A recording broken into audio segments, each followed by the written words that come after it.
So dear students, we have already completed classification, epoch nomenclature and isomerism exhibited by alkenes. So in today's class, we are going to discuss preparation of alkanes, physical properties of alkanes and conformations. First one, preparation of alkane. It can be obtained from unsaturated hydrocarbons. So we have alkenes and alkynes. These are unsaturated in nature. So when alkenes and alkyne gases are passed over catalyst in the presence of hydrogen, there will be reduction process. So hydrogen is added. It is a reduction process. We do the reduction in the presence of catalyst at room temperature. So we may take different catalysts like platinum or palladium or nickel and so on. So when propene or propylene gas is passed over platinum in the presence of hydrogen, we get an alkane, propane. When ethylene is passed over nickel at room temperature, 25 degrees Celsius or 298 Kelvin, we get ethane. Next we can take an alkyne, prop 1 ion, which is passed over platinum, we get propane. Second preparation method is a decarboxylation process. Carboxylation is the addition of carboxylic group or simply carbon dioxide. So decarboxylation is the reverse one. Decarboxylation is the removal of carbon dioxide or carboxylic group. For that we can take sodium or potassium salt of carboxylic acids. So we heat sodium acetate salt. So this is obtained from the acetic acid. So sodium acetate is heated with soda lime, which is a mixture of sodium hydroxide and calcium oxide. We get methane with the liberation of sodium carbonate. So this carbon dioxide is eliminated. This is decarboxylation process. And one more thing we have to remind, the product will have less number of carbon atoms. In the reactant side, the sodium acetate has 2 carbon atoms, but the formed product will have only 1 carbon atom. This is first decarboxylation process. The second decarboxylation process is done in an electrolytic cell. This is an electrolysis process. When we pass electricity in a cell, the reaction will take place. So this is Golb's electrolytic method. We take 2 molecules of sodium acetate. We do electrolysis. Usually a cell will consist of 3 components: cathode, anode and electrolytic solution. So this is sodium acetate is an electrolytic solution. By the passage of electricity, we get alkane. So carbon dioxide is eliminated or liberated at the anode. So this is one of the decarboxylation process.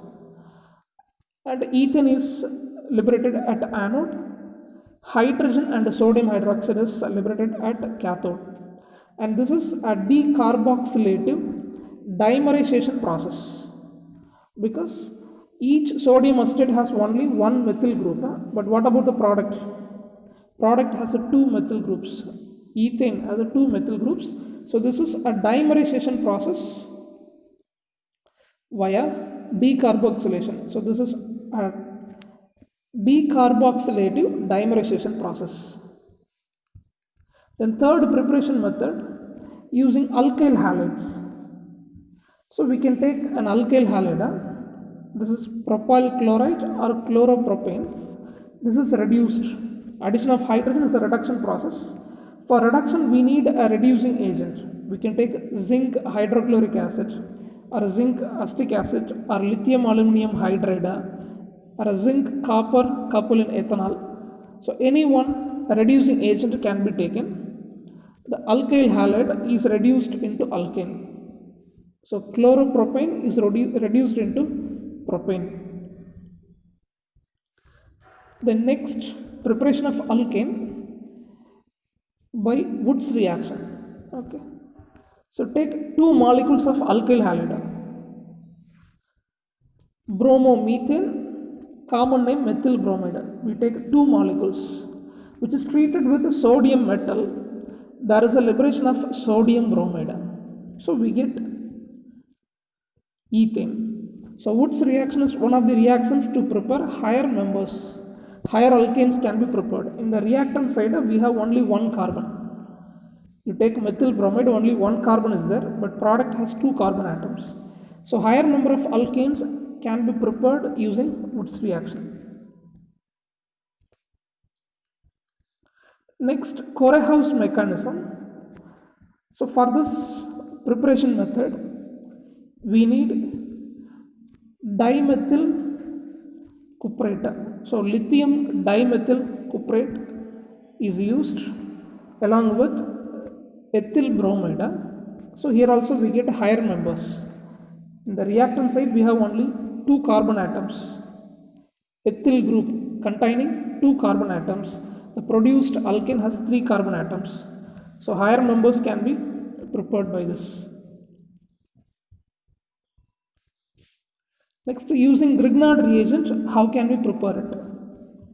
So Grignard reagent is an organometallic compound. In most of the organic reactions, we use this Grignard reagent. Okay. Using the hydrolysis of Grignard reagent, we can prepare an alkane. So this is a Grignard reagent, methyl magnesium chloride, which is hydrolyzed. We get alkane with an adduct. So how can we prepare this Grignard reagent? The general formula is RMgX. In Grignard reagent, magnesium will be there, it is a metal. Any one halogen will be there, fluorine, chlorine, bromine or iodine. And any one alkyl group or aryl group will be there. So general formula RMgX.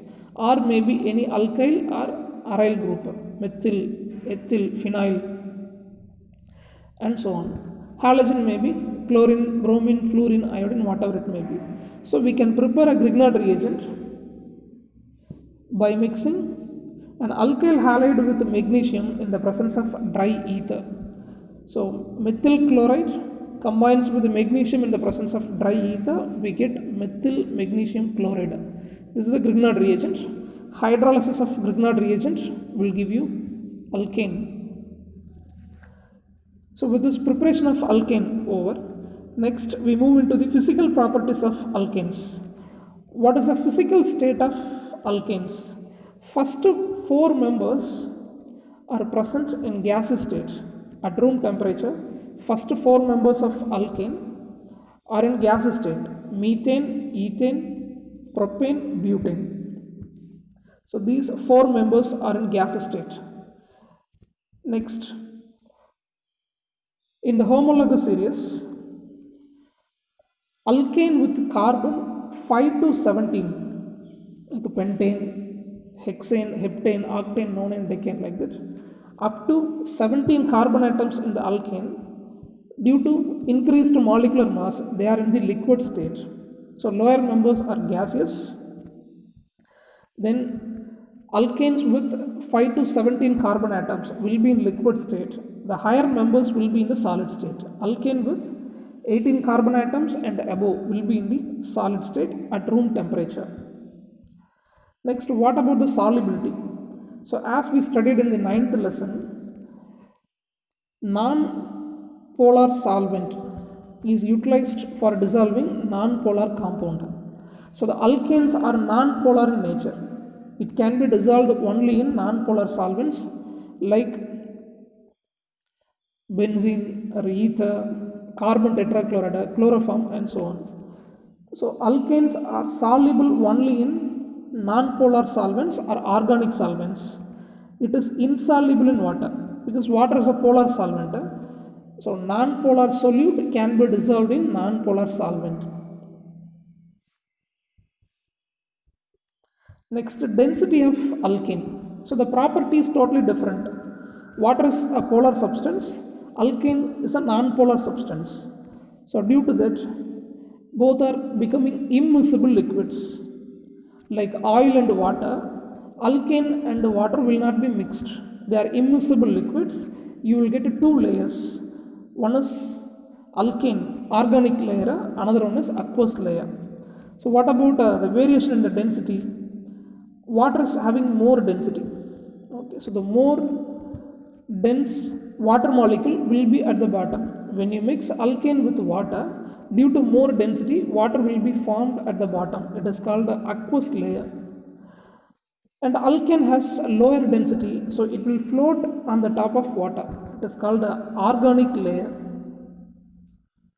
And because of this water repellent nature, alkane is water repellent. It will not be mixed with water. So the alkane, it is like oil. The alkanes can be coated on the surface of metals. It will prevent the metals from corrosion. Okay. Next, boiling point of alkane. So when you take any homologous series, the difference between any two successive member will be CH2. So gradually molecular mass increases in a homologous series. You can take alcohol, aldehyde, ketone, whatever it may be. So here we consider alkane, methane, ethane, propane, butane, pentane. So in the homologous series, every successive member will have more molecular mass. Molecular mass is increased by 14 AMU. So due to increase of molecular mass, boiling point will also be increased. So carbon chain length increases, boiling point of alkane will be increased. When you take a hexane, comparing hexane, heptane will have more molecular mass, boiling point will be more. Comparing heptane, octane will have more molecular mass, so it will have more boiling point. So when carbon chain length increases, number of carbon atom increases, molecular mass increases, boiling point also increases. Then what is the variation of a boiling point for a straight chain alkane and a branched chain alkane? In alkane, carbon atoms can be present in the linear way, straight chain, or the carbon atoms can be arranged as a branched one, okay, which will have more boiling point. Comparing the branched alkanes, straight chain alkanes will have more boiling point. Okay, so boiling point decreases with degree of branching. When branches increases, boiling point decreases. This is mainly due to the compact structure. When there are more branches, the structure becomes compact, so interaction will be less. Okay. The next one important, conformations. So when you take alkanes, each carbon is an sp3 hybridized carbon. We studied in a chemical bonding lesson. Okay. So how the hybridization is possible in methane, ethane. Then when you take unsaturated hydrocarbons, so how the hybridization is possible in ethylene as well as acetylene. So all these basic concepts we already studied in 10th lesson. So the saturated hydrocarbon will have sp3 hybridization for carbon. Carbon is an sp3 hybridized carbon, so the expected geometry will be tetrahedral. When you take methane, the 4 hydrogen atoms are attached with the carbon in a tetrahedral manner. Because carbon is a sp3 hybridized one, geometry will be tetrahedral. The 4 atoms are oriented in a tetrahedral way. So consider next member, ethane. This is the second member of alkane, ethane, CH3, CH3. In methane, one hydrogen is replaced by a methyl group. So CH3, CH3 is methane. So both the carbon atoms are sp3 hybridized. So take first carbon and the second carbon of ethane. Both are sp3 hybridized. Okay. Now this carbon-carbon single bond can be rotated easily. The rotation will be a free rotation. It is not a restricted rotation. Okay. You take ethane molecule, between the carbon atoms, a single covalent bond is there, sigma type. It is a saturated hydrocarbon. The single bond can be easily rotated. Because of this free rotation, more three-dimensional structure is possible for the compound. So the interconvertible three-dimensional structures are called conformations. Okay. So what is the meaning of conformation? Due to carbon-carbon single bond free rotation for an alkane, more interconvertible three-dimensional structure is possible. These structures are called conformations. So we are going to study the conformations in ethane. CH3 single bond CH3. So this carbon-carbon single bond is rotated. So due to this rotation, two extreme conformations are possible. Many conformations will be available. Two extreme conformations are there. They are called eclipsed conformation and staggered conformation. So first we take eclipsed conformation. So when you see this structure, this is the eclipsed conformation of ethane molecule. Carbon, first hydrogen, second hydrogen, third hydrogen. The same way. Carbon, first hydrogen, second hydrogen, third hydrogen. CH3, single bond CH3. Due to carbon-carbon single bond free rotation, this eclipsed conformation is possible. In this eclipsed conformation, one atom is eclipsing the other atom. That means one atom is present behind the other atom. You take first carbon as well as second carbon. The second carbon is present behind the first carbon. You take this hydrogen and this hydrogen. This hydrogen is present behind this hydrogen. So this position is called eclipsed position. Okay, one is present behind the another one. So they are aligning in one particular axis. Alright. So all the atoms will be in the one axis. When you observe the molecule from the front side, the atoms present behind cannot be seen. Okay, so this conformation is called eclipsed conformation. So in this case, we have to study what about the stability of alkane in eclipsed conformation. So since one atom is present behind the other atom, the mutual repulsion will be more. It's called a steric hindrance or a steric repulsion, more crowded. Okay. So carbon and carbon is in the same line. Hydrogen and hydrogen is in the same line. This hydrogen, and this hydrogen, this hydrogen. So they are all in the same line. One atom is present behind the other atom. They are close to each other. A repulsion between the atom will be predominant so that energy will be more. Any species with more energy will be least stable. So alkane, especially the ethane in eclipsed conformation, will have more energy, so its stability will be less. Okay, so this is one of the extreme conformations of ethane. What is the next conformation? So this is the another extreme conformation. So in this conformation, the atoms will not be present one behind the other. Okay. So when you observe this three-dimensional picture of ethane, one atom will not be present behind the other atom. Okay. Atoms are far away from each other. Like that, carbon-carbon single bond free rotation will be done. So totally atoms will be free from others. Okay, they are far away from the others. This conformation is called a staggered conformation. So the atoms are not in one particular axis. They are not aligning in one particular axis. They are not parallel to each other. So the interaction will be less. Interaction or a repulsion between the atoms will be less, and the energy will be less. So repulsion less means energy will be less. So stability will be more. So eclipsed conformation will have more energy and least stability. The staggered conformation will have less interaction, energy will be less, and its stability will be more. In between the eclipsed and staggered conformations, in between many conformations are possible. Okay. So this is the eclipsed conformation of ethane. One hydrogen is present behind the other hydrogen. This is eclipsed conformation. You take staggered conformation. atoms are far away from each other. One is not present behind the other. It is a staggered conformation. This has less stability, this has more stability. So in between eclipsed and staggered conformations, many conformations are there. They are called skew conformation.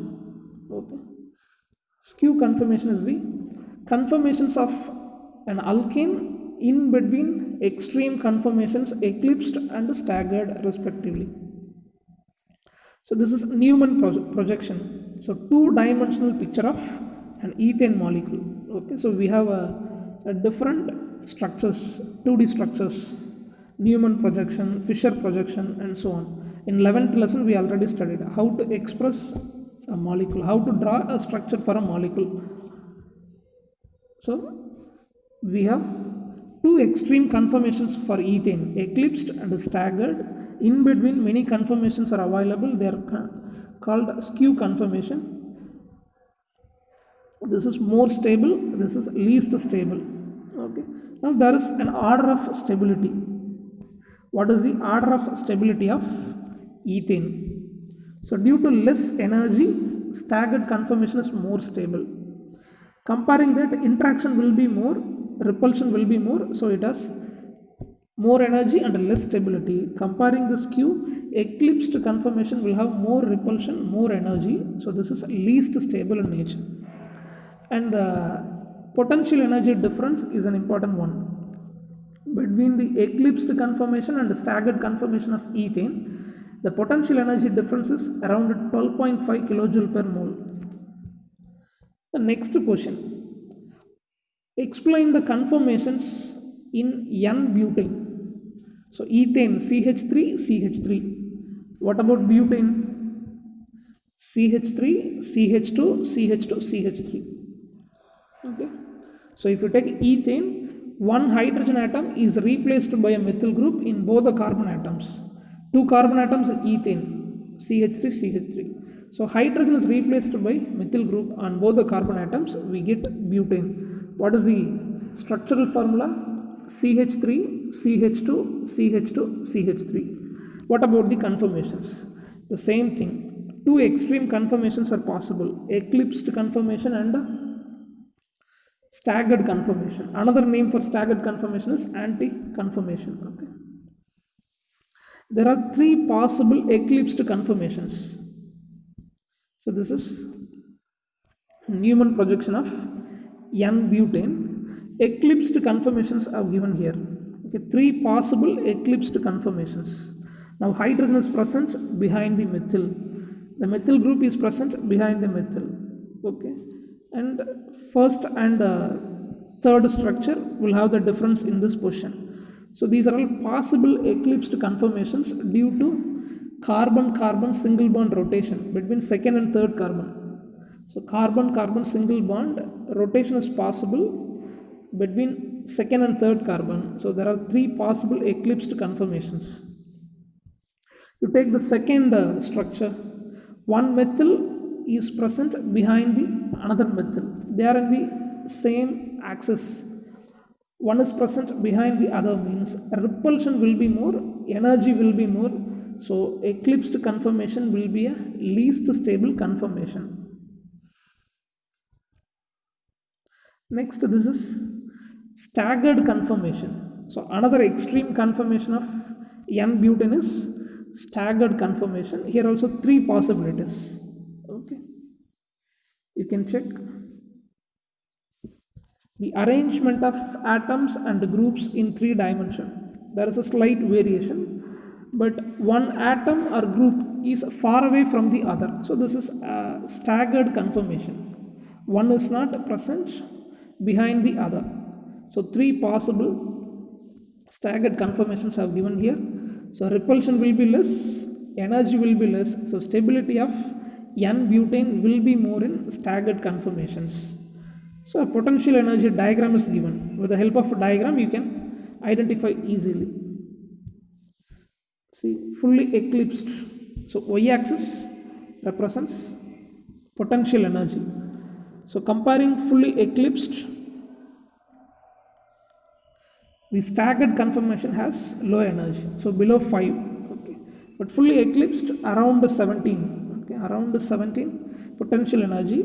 For a staggered conformation is around 3. Okay, so comparing staggered conformation, eclipsed conformation will have more repulsion, more energy, so this is least stable in nature.